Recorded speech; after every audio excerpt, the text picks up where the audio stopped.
Welcome to Beatle Blethers with Jerry Hassan and Alan McClure.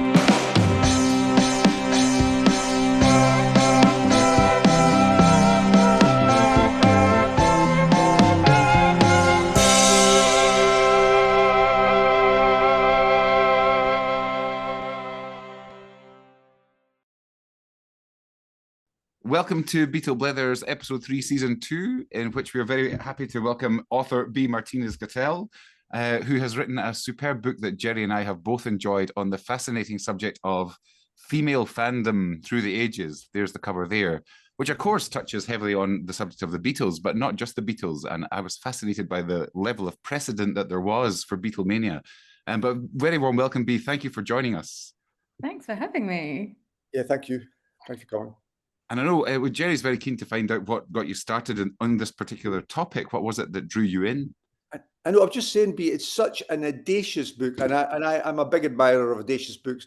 But there's a risk here, and then there's also the opportunity of saying something new. So what was it that made you think about that balance, and then daring to do it? So I am a fangirl. I've always been a fangirl. I've been a fangirl since I was obsessed with Robin Hood when I was 7. But my big fangirl moment was Leonardo DiCaprio in the 90s. And I loved him so much that when I came to uni to study film, I thought it was very important to write about him.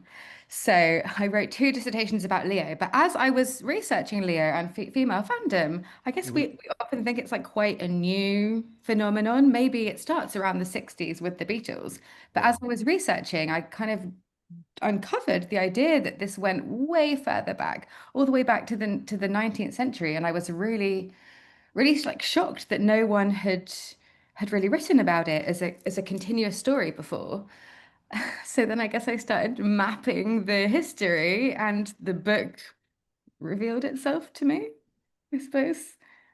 Yeah. It's an amazing hook into history, because it's not just the history of fandom, obviously. It's the history of empowerment and greater economic power and influence and all the stuff that gets pulled along behind that.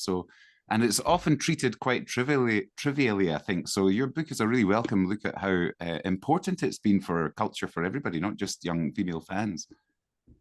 Right. And I think this was the thing that surprised me and interested me most, that things that we think about being silly, pop culture actually has this huge power to change how people see themselves and others and their place in the world. And if we're talking about the 19th century, romantic poets thought that the imagination actually had the power to change reality. So pop stars and movie stars and these things, they're more kind of socially and politically powerful than we think. Given the entertainment industry is like everywhere now, and the rise and post-war capitalism, or whatever you want to call it, what's the differences as well? Is there some things that is more different now in the age? I mean, the age, let's just say, is 1945 we've lived in.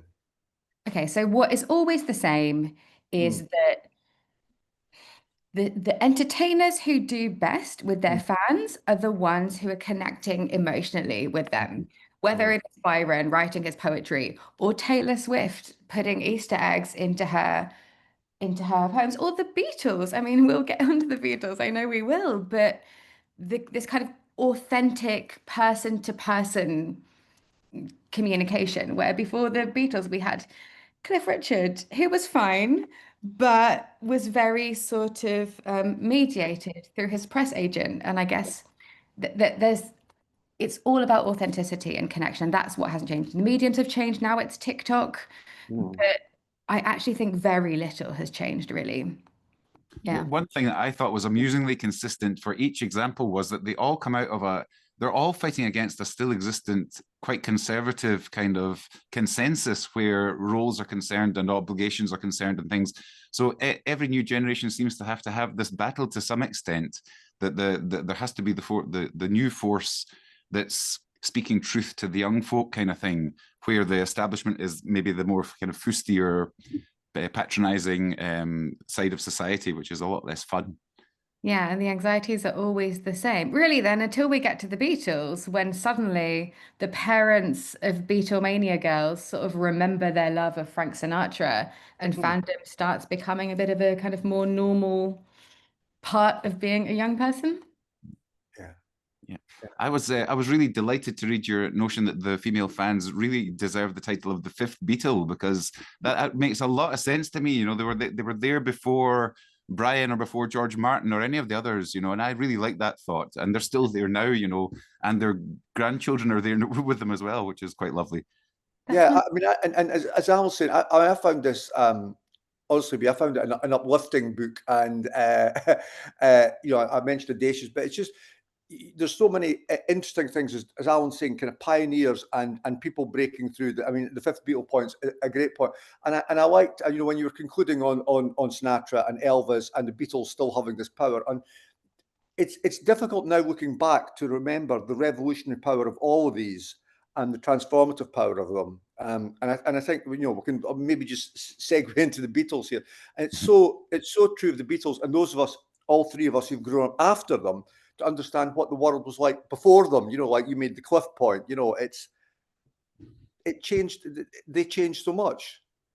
Right. And it was this kind of, I don't know, I think one of the fans called it a youth quake, but it really was. This was the moment where young people suddenly went from Mm, being, I don't know what they were before, just it's where they gain power. And I do think that pop music and weirdly the Beatles, I mean, when you talk to the millions and millions of people who were Beatles fans, something in Beatles fandom changed their perspective on what was possible and joy and uh, their own capacity for many things. mm, I must confess, I was a little apprehensive as I approached the Beatles chapter, because a lot of the relationship between the idols and their fans are very complicated, and they can be quite dark a lot of the time on both sides, really. And I was thinking, you know, gosh, I hope there's not too many awful revelations about John, Paul, George, and Ringo. But actually, it seems, and I mean, we know that they were not well-behaved young men necessarily, but the overwhelming sense of the accounts is one of actual sort of care for the people that they were around them, and I wonder if maybe that's part of them being a group, that they kind of maybe regulated each other in a way that someone young and inexperienced like Elvis didn't really have on his side. He was kind of allowed to follow the, I don't really know, but it's a nice thing to read that they're so warmly remembered, and there aren't really many stories of awful exploitation. I guess you said that it was true of Elvis too, even when the exploitation was quite out in the open and unpleasant. But the Beatles seem to have been generous and thoughtful to their fans, and not just out to use them. Yeah, they were nice, but they weren't. I mean, there are some stories of things happening in hotels while they were yeah. on tour, but they were nice boys. And I think they have a real, even today, they have a real reverence for those girls and women from the Mm. beginning. Like one of my favorite interviews ever is Alexa Chung talking to Paul McCartney about this myth of the lakes of wee at Beatles concerts, that girls would be constantly Yeah, peeing yeah, their pants from excitement. And yeah. he says he never saw it. And he kind of sort of stands by the girls. And I just, there's something really wonderful about that, that not all stars, even today, do, I would say. Yeah.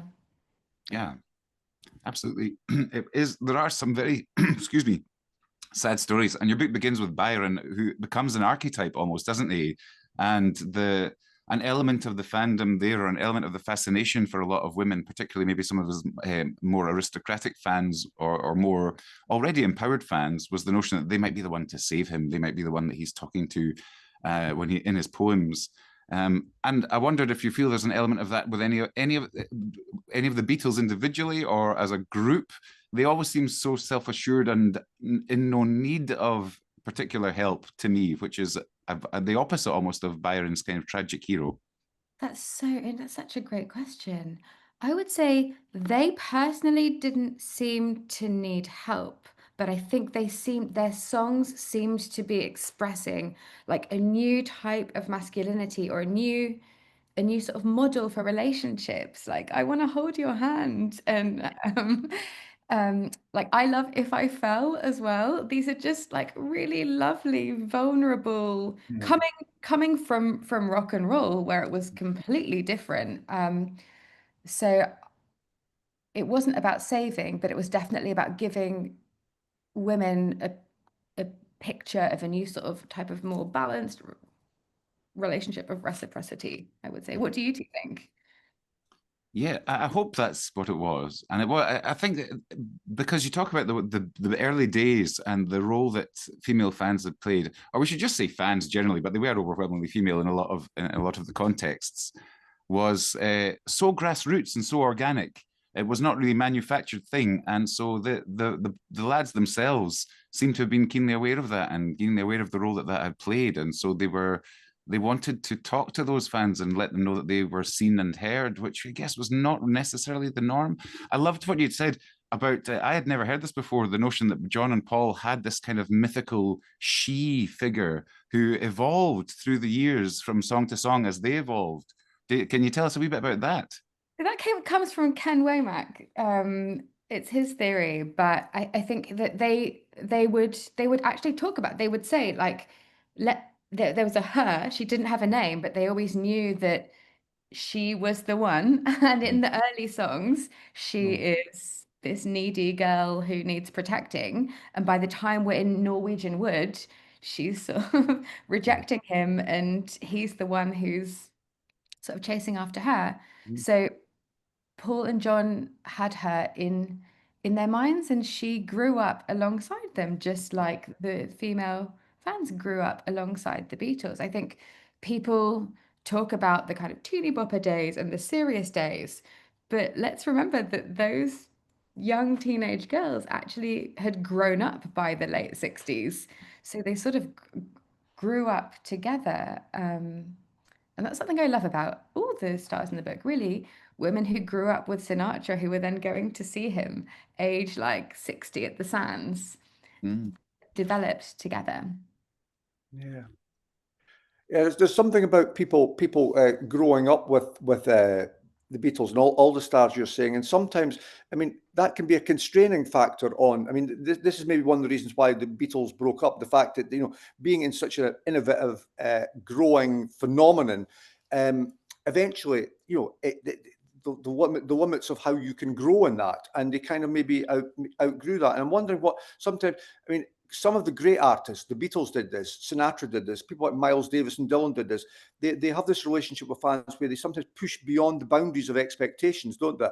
And like there's great American footage of young teenagers listening to the first time to Strawberry Fields Forever on a TV program because the Beatles have been quiet for a few months and they don't like it, and they think it hasn't got a tune, it's a dirge, and these guys have all re-emerged from like 4 months or something of seclusion, 4 months with beards, and they think they're all older and like their grandparents.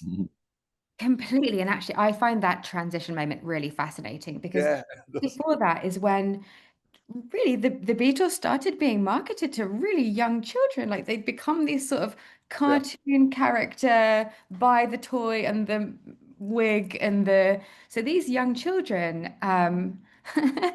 they like lots of fans who had been younger talk about seeing the cover of Rubber Soul and being completely terrified by those like hairy men. And I Want to See You Dead, Little Girl is very different from I Want to Hold Your Hand. Yeah. So that's when kind of things start fragmenting, and then the monkeys come along to cater Mm. for the younger kids who need these cartoon figures, and Yeah. the older kids were able to evolve with the Beatles. Yeah. Yeah. In a few of the examples in the book, like List, for example, the obligation to the fans or the kind of obligation to maintain the image is so overwhelming that he has a complete change in life and actually goes in. I mean, I don't know how complete the change in life was, but on the surface, it looks like he's got a complete change in life and going into the church in rejection of this life of the flamboyant performer who's having people swooning over him all across Europe. Yeah, but so Liszt, the first kind of pop star pianist, he did become a priest. However, even while he was a priest, he had lots of sort of female students and followers and disciples. So I'm not sure. I think he liked to pretend he was I don't know, being more, Mhm. more, what's the word? Than we think. But Yes. Byron, certainly, I mean, and this wasn't just with female fans. He became kind of stuck writing these gothic, swashbuckling melodramas. And when he started writing things that weren't that, people complained that he was like no longer writing authentic Byronic Mm. poems. He had already sort of typecast himself, and these were male and female reviewers who were, I mean, what am I saying? These were male reviewers Mm. who were saying these things, but they were sort of blaming the female fans for for wanting what kind of all fans wanted from him.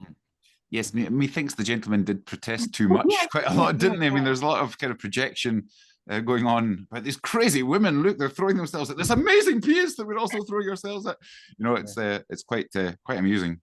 Yeah, But yeah. I thought the spectrum of fan reactions that you describe in the book certainly encompasses men and women without a doubt. And I wondered if you found was it helpful to focus primarily on female fans, or were there times when you would have liked to give a broader kind of look at, the differences within maybe male and female fan groups? Yeah, I definitely would have liked to look into it more, especially with sort of like rock and roll with Elvis and with the Beatles. I mean, I the sort of, I guess when people ask me about it, they ask me, why did I not look at male fans? And I say, well, they have it a bit easier. Men are often seen as sort of experts, music fans, and it's the women who are seen as hysterical. And even female Beatle fans often talk about feeling the need to sort of show their knowledge and prove themselves as real fans. But I would say actually, like all genders have both the sort of cerebral and the emotional side. So maybe, but even in every fandom I looked at, male fans had some really interesting battles of their own. Like with the Beatles, it was hair. Hair was such a massive thing. And when you look at quotes from especially fathers complaining about their sons with long hair and that battle and clothes, um, you know, this embodiment of this new type of masculinity. I would have loved to write about that stuff, but like Mm. no space. Yeah, No, because here things like, I mean, we sort of forget exactly the point you're making. Hair and fashion and clothes were revolutionary sort of signifiers in the 60s and the 70s. And like I can remember as a child, like the people like my parents and grandparents all the time made issues about football players with long hairs and men cuddling each other on football grounds. These were transgressive acts. And you think, why is there a fuss on this? It doesn't make any sense. But of course, looking back, it makes complete sense. Mm. Really. And even today, when we look at, I don't know, the rise in tattoos or hairstyles, or it comes from Yeah. popular entertainment. Mm. Yeah, no. Do you think B that I mean, so all the people we're talking about, there's all uniqueness. Yet at the same time, obviously, there's the social location of them. So one of the things about Beatlemania is, but some of it, the huge explosion of it might not have been possible in another era. So in Britain, you've got the overhang of the war, still the empire, still there, Churchill's shadow, etc.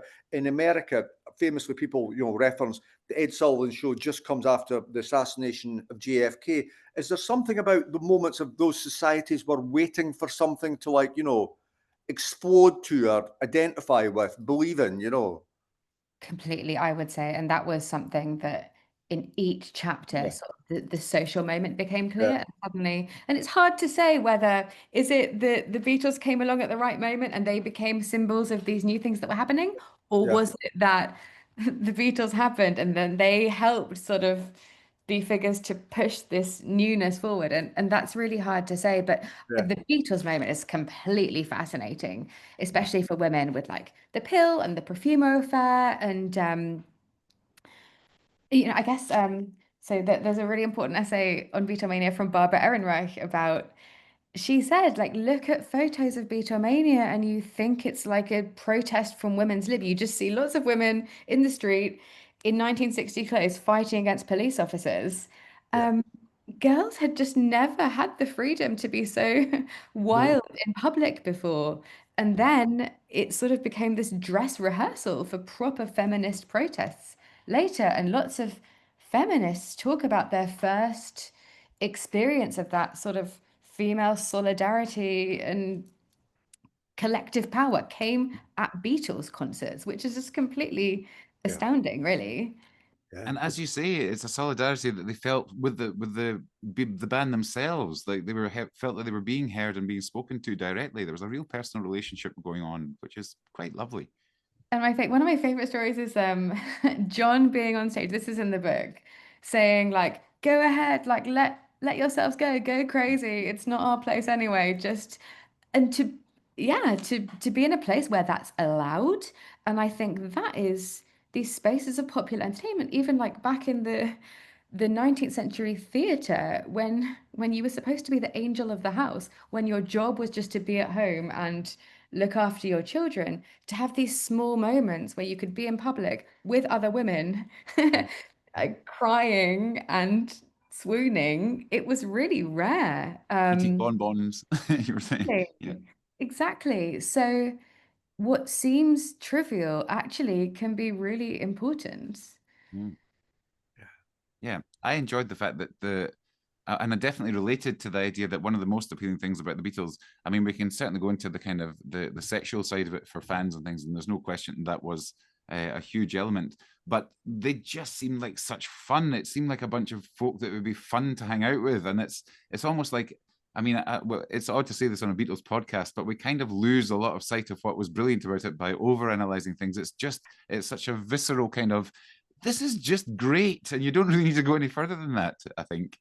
Completely. And I'll tell you what, like after slogging my way from the 19th century through like the 20s, it was such a relief to get to the Beatles. And while I was writing the book, I was only watching and listening to things from that period. So for years it was and think it just when I got to the 60s, it really did feel like this explosion of joy and happiness. And it was like a weight lifting because rock and roll is brilliant and Elvis is brilliant, but there's something really heavy and dark and complicated about kind of 50s rock and roll.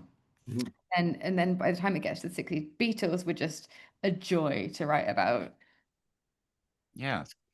What element do you think class has to do with that? And certainly as a contrast to some of the sort of 19th century examples whereby the Beatles didn't come from a particularly, I guess, role laden or, etiquette laden background where what was decent and good was, I mean, they had a very clear sense of what's decent and good in the universal way, but not in terms of kind of social mores and etiquette and things like that.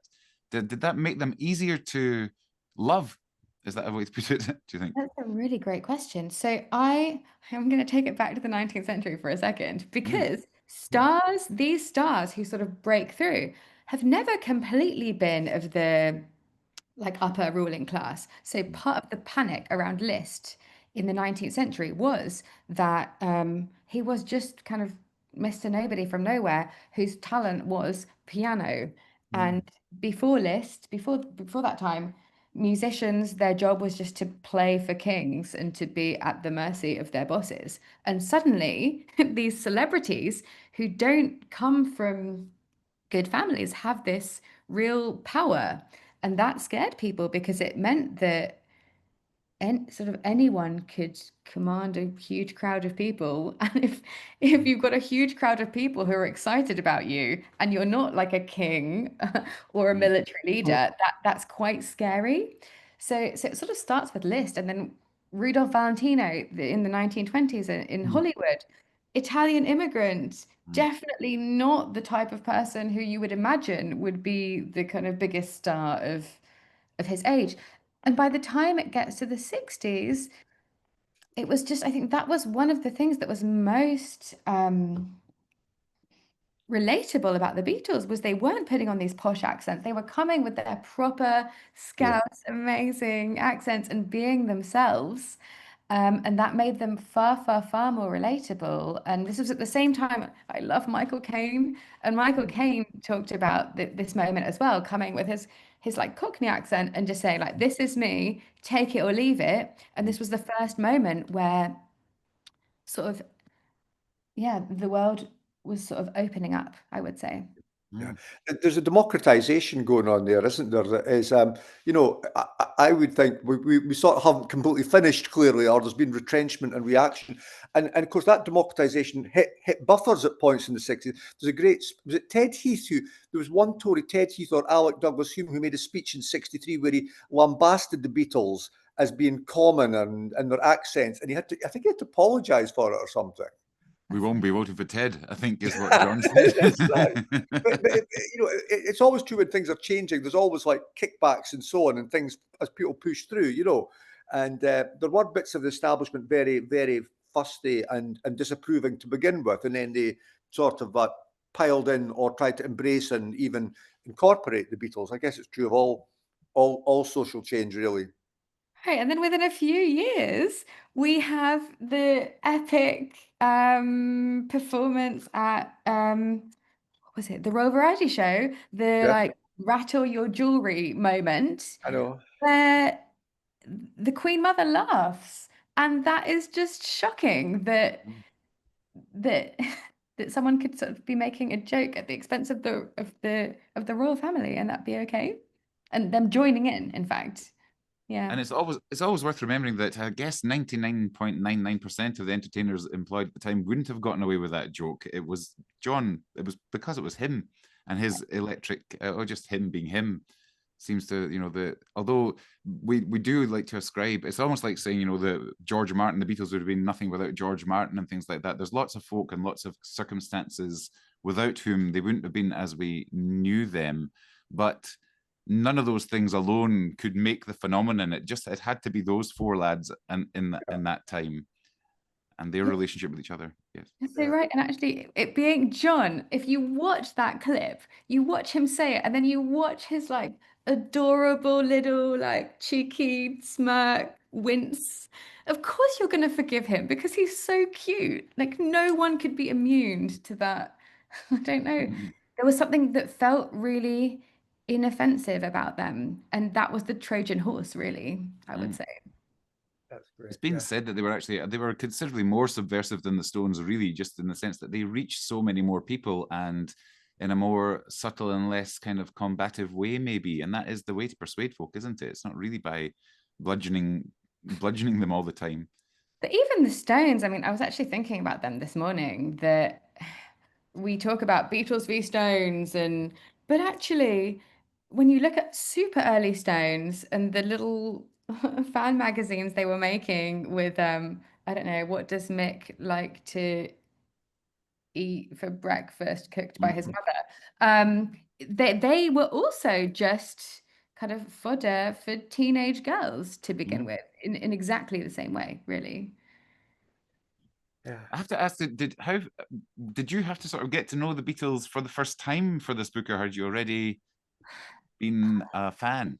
Question. I mean, we are, you know, that famous line from Sliding Doors with Gwyneth Paltrow, where they say that we're just all born knowing all the lyrics to Beatles songs. So, you know, I love the Beatles. I don't know anyone who doesn't love the Beatles, really. Yeah, I can't really answer that question because the Beatles just seem to be on another level of yeah, I have always loved the Beatles. Yeah. It's just like Christianity, to use a, you know, as John would have said, you know, it's always I would say. Also, growing up in the UK, just like the mythology, the story, it's all there. We've all inadvertently seen millions of documentaries and read millions of books and articles. However, actually, the genesis of the book really, I mean, I studied this years ago. I had sort of forgotten about it, and then Get Back. I mean, no, is it called Get Back? It is called Get Back. Yeah, came out, and the Elvis film came out, and I was obsessively reading about the Beatles, and I thought I should put this to use rather than just reading about this. I should finally write this book. So yeah. That's right. And just in terms of for listeners here, I mean, so I'm totally with you on Sinatra, right? And there's a story between these performers that you absolutely, you know, get. What is the revolutionary sort of appeal or transformative appeal of Sinatra that you know, because there's a stereotype of Sinatra for people that don't know him, that just like Vegas years, you know, the Rat Pack, but there's so much more. Yeah. So Sinatra is fascinating because before Sinatra, popular music was really swing bands and there were singers, but they were part of the band and the kind of the big pop stars of the day were band leaders. So Sinatra was the first time where it was an individual singer. So that's number one. And number two, the way he connected with the audience, the way he sung to the people in the audience. Obviously, the girls connected with him first, but I would say even by the when we get to Rat Pack era, it's the same thing that's happening. Like there's this wonderful story where it was like very, very late Frank, super old. Like everyone's wondering when he's actually going to retire on stage, and halfway through a song he forgets the words and just starts like mumbling. Do you know the story? He starts mumbling into his microphone like, I'm sorry, I'm sorry, I'm sorry. Just like Elvis, you know. Yeah, exactly. And the band starts like they don't know what to do. They start like the orchestra starts winding down, and suddenly it's just silence. And Sinatra saying "I'm sorry" into the microphone, and one man in the back row stands up and shouts, "We love you, Frank. You've got this," or something, and starts clapping. And everyone, the whole audience starts clapping. Yeah. And Sinatra suddenly, sort of from this interaction, gets it back, picks up the microphone again, goes into Mac the Knife, and is like, fine. And after the song, like says back at the man, like, I love you too, or something. So that connection that was sort of forged with the girls then filtered into the way he related to male fans, or what was sort of possible and normal, I would say, much like that. Yeah. And it's back and forth. It is not one way. It is two ways. And there's something about, I mean, there is a connection between Sinatra and the Beatles in that, you know, as you're saying, the way Sinatra, the way he sung, the way he used the microphone, the way he changed what songs were like. So, you know, his version of "I've Got You Under My Skin," which obviously is landmark, one of his landmark songs. His version 56 compared to what it was before, just the intimacy, the vulnerability, the emotional literacy. This sort of plays a way into what the Beatles get into in a way. Completely. And it's no surprise that they're covering songs from Mm, the 40s and 50s at the beginning of their, mm, and in some ways, you know, post-war masculinity had it really, really, really tough and had no outlets for this sort of feeling and emotionality. And pop music was one of the few places where men could, I don't know, not even express things yet, but at least sort of hear and feel things that might not have been appropriate. So a lot of my book is about women learning how to feel and express emotions. But really, after the 40s, pop music is doing some really important things for men as well. And I think you probably can't fake it either. I think the audience will know if it's a genuine statement. I mean, you can say the same things, but if you imagine Tom Jones or somebody trying to pretend that he's a heartbroken, lovelorn soul, it's going to be difficult to swallow. But there's something about a lot of these folk where you just believe them. You believe that they actually are, like especially John, I think, in the Beatles, because he was maybe the first to be quite blunt about some of his darker thoughts and feelings. It wasn't a put on and it wasn't an exploitative thing. It was a genuine, as he had said himself famously, help. He really was calling for help.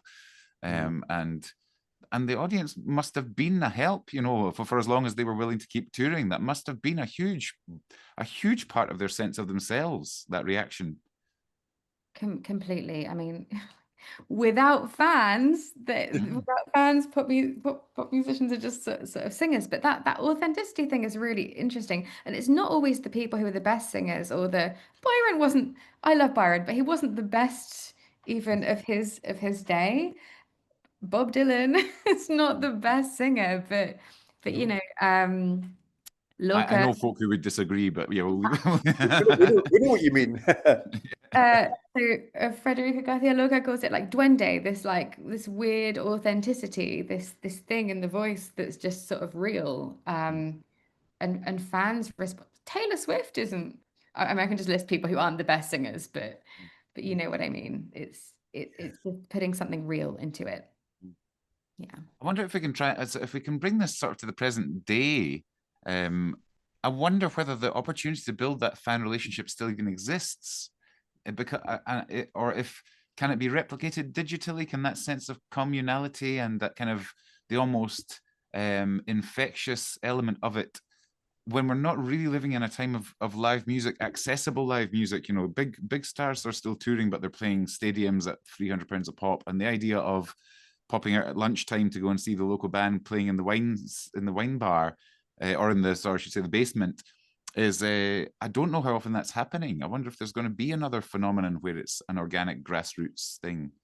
It's so interesting, isn't it? And of course, so social media is growing new grassroots type things and creating a new type of intimacy where you're seeing your favorite pop star in their pajamas and but um but you know, and now we use this term like parasocial relationships a lot, which actually I have really, really mixed feelings about, because that to me seems to sort of be medicalizing a thing that has been going on for hundreds of years, in a similar way that listomania was medicalized as a disease.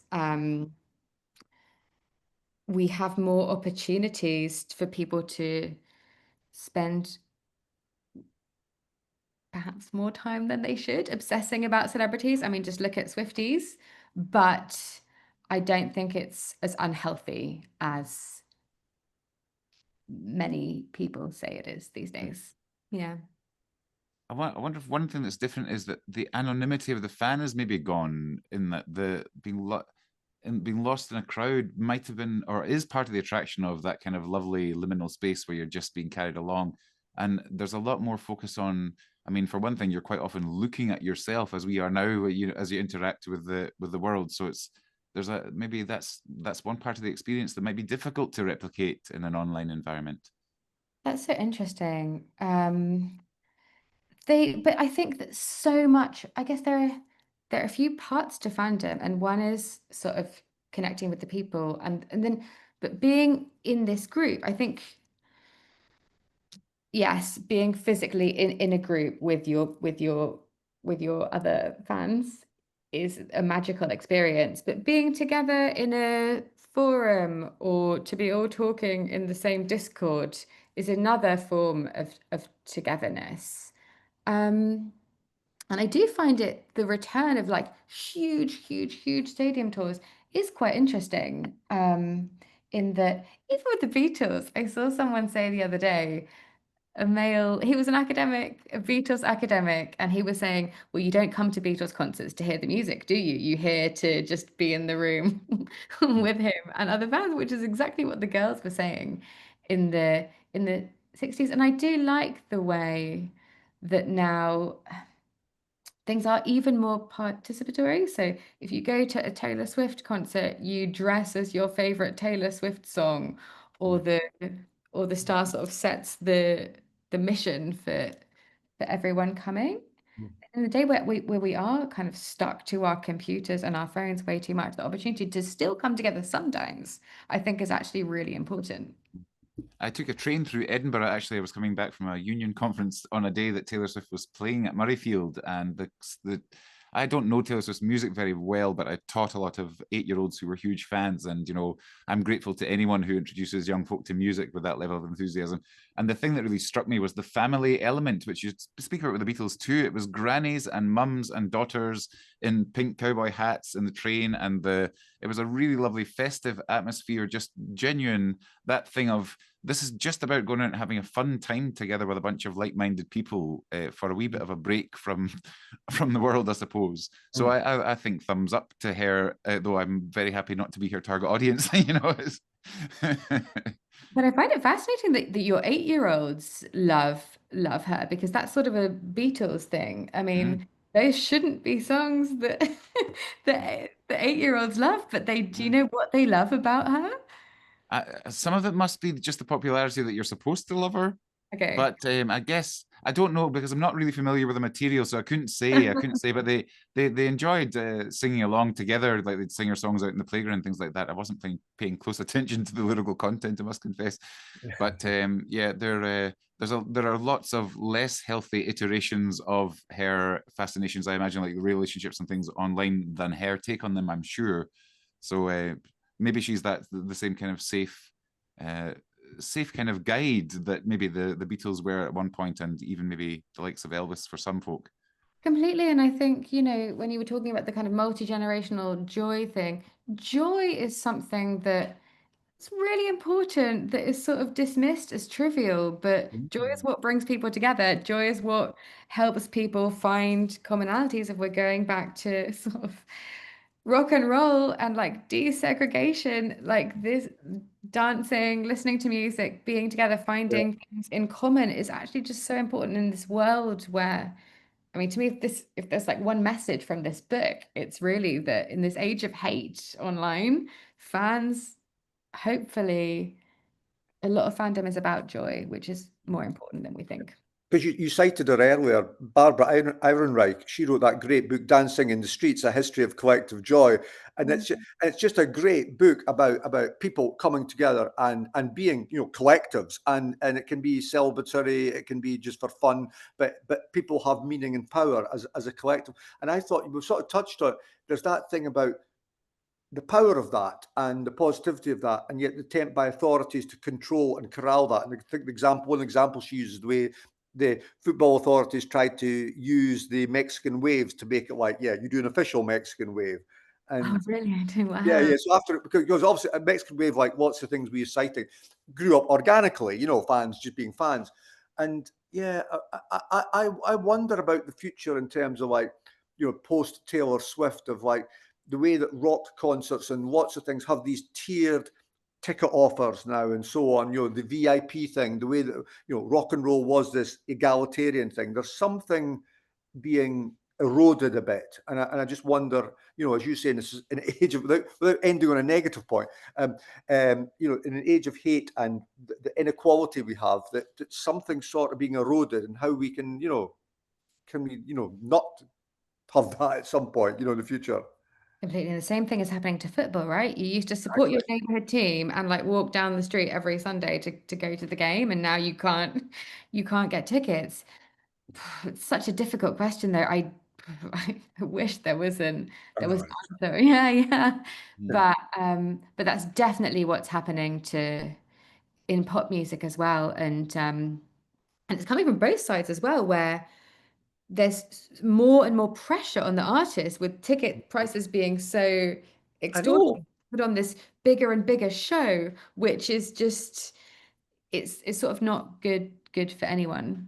That's right. And then you face things like, this is across all popular culture and entertainment. Like, I'm very, like, think chronologically. I, at one point, but I can't remember, 20 years ago, worked out if I lived to age 80, how many FIFA World Cups I'd have, and wait for it, British general elections, right? Because I love them. And the FIFA World Cup is still a joy in lots of ways, but it's being eroded at every single tournament by FIFA. And I mean, Scotland just qualified last week for 2026, but the ticket prices will be phenomenal. Then as you getting into America and everything, there's something. It's about the kind of, the Beatles related to the kind of society they lived in, and they were pioneers of change and were aided by that change. And there's a different set of changes going on, and it's not all completely negative, but there's some terrible things going on, like.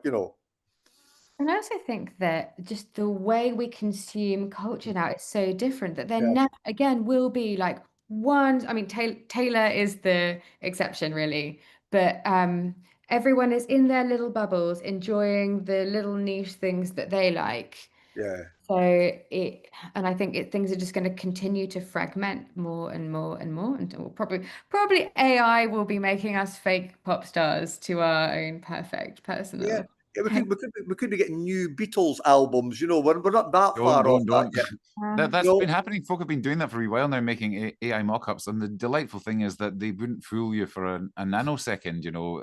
Generally, lyrically, you can tell when someone's doing a pastiche, and no one's going to do a better pastiche than Neil Innes did with the Ruttles, so you might as well not try, really. But that's a very optimistic take. I like that. The thing that you were talking about, Jerry, about the kind of commercialization and the monetization, is there something to be said about the kind of the aftermath of these enormous outflowings of love and passion? And because it can feel now, as a Beatles fan looking back 50 years into the past, something we never actually experienced, the endless chug of products that are coming out and recycling of new things and reiterations of stuff. Yeah, I think they do serve something that a lot of fans do really want, but at the same time, they can look an awful lot like you're just leave this as it was. It was a special. It was a moment in time, and it doesn't need to be recycled and rehashed. You can enjoy the original versions and things like that. I don't know how you feel about that, but was anything similar going on with legacies for some of the other people that you've spoken about? Well, yeah, I do think the sort of the merch element, the wanting to buy things connected to your favorite celebrity is completely fascinating. So I guess in Lists Day, that was sort of the beginning of, or like Lord Byron. Who has a little like vial of Lord Byron's hair here? Ah. Yeah. People wanted his hair. They wanted something that was connected to him, something to hold on to. So we kind of understand the impulse. It's sort of like with saints or whatever. But then, I don't know, by the time we get to List, sort of a few years later, they start selling cakes with his name on them. And kind of the things get like sillier and bigger until Elvis is really the moment when it completely, the kernel just yeah. makes Elvis Presley Enterprises and you can buy anything. And it's really complicated, I would say, this desire to sort of be the best fan by buying the most things and being a completist. The impulse makes sense, but there is something really sad about the fact that this is an option. I mean, I'm just looking at Taylor Swift's last release with like how many different color variants vinyl of her latest album.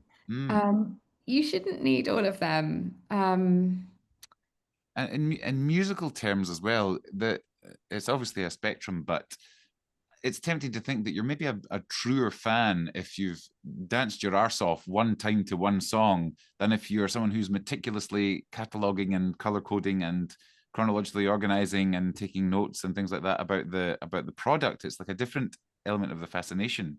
And it's a shame to lose sight of the music. I always feel, I am a musician, so I always feel it's a shame when you lose sight of the music, although I fully acknowledge that there's a lot more to it than the music. But yeah, no, it always feels a wee bit of a kind of a like a level of abstraction from the original source of what was so great.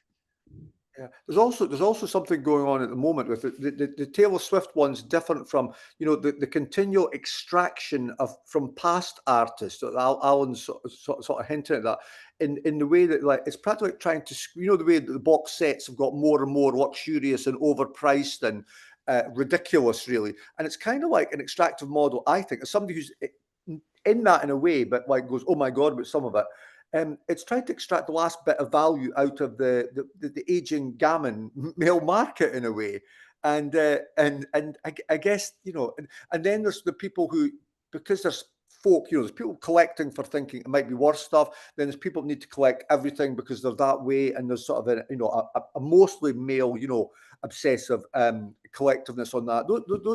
Those are funny. So I mean, as a quick example, I have been a big Neil Young fan, but Neil Young has so much of an archive, continual releases every year. I just thought a couple of years ago, having everything up to a point, apart from the huge archive box sets, I thought I'm out. And it was such a liberation to just think. I mean, I still like Neil Young. I still play the old albums, but I just thought I don't want to be like. I don't need to collect like some Canterbury gig from 1968 that he's released. You've just made me think there, Jerry, for the first time ever, the business of cataloging, the business of listing and like ranking and things like that, it feels like that's maybe the socially acceptable way for the male fans to express the same sort of level of, because there's a level of devotion which it's hard to make sense of if you're a young heterosexual man and you find yourself absolutely compelled by these folk. how do it's not all right to just say, well, they're beautiful, you know, they're beautiful and attractive and amazing folk. You have to, well, but you know, let's intellectualize this. So what was the best bit that they did, and how are they better than ever? You know, it's a kind of a, I wonder if that's part of the story for male fans, or that part of the root of the best of lists that we all love to do and that kind of thing. I know.